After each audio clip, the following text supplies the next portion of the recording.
ఆదిలాబాద్ జిల్లాలో ఖానాపూర్ ఎమ్మెల్యే వెడ్మ బొజ్జు చేసిన వ్యాఖ్యలు కలకలం రేపాయి. మంచిర్యాల జిల్లా జిన్నారంలో కొత్త రేషన్ కార్డుల పంపిణీ కార్యక్రమంలో కలెక్టర్ కుమార్ దీపక్ సమక్షంలోనే ఎమ్మెల్యే బొజ్జు సంచలన వ్యాఖ్యలు చేశారు.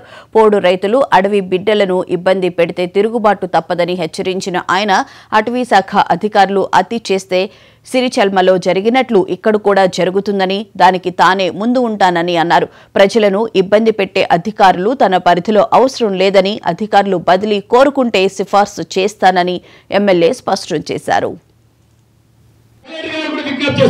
నా ప్రాంతంలో ఎవరైనా పోడుభూమి రైతులు కావచ్చు, ఈ ప్రాంతంలోనే యాదవ్ సోదరులు కావచ్చు, గొర్రెలు బార్లు మేపడానికి అడవికి వెళ్తే, లేకపోతే మేదరోళ్ళు అడవికి వెళ్తే, ఎవరైనా కట్టెల కోసం రోడ్డుకి వెళ్తే అలాంటి వాళ్ళని పార్స్ వాళ్ళు ఇబ్బంది పెడితే మొన్న చూసింది కదా, ఎక్కడ సిరిచల్మ ముల్తానే ఏం చేశారు, తిరుగుబాటు చేశారు. అలాంటి తిరుగుబాటే మా బిడ్డలు కూడా చేశారు. దానికి నేనే నాయకత్వం వహిస్తా. తిరుగుబాటు రాకుండా చూడాల్సిన బాధ్యత ఈ రోజు మీ మీద ఉంది. అటవీ శాఖ అధికారులు అత్యుత్సాహాన్ని ప్రదర్శిస్తే బాగుండదు. మీ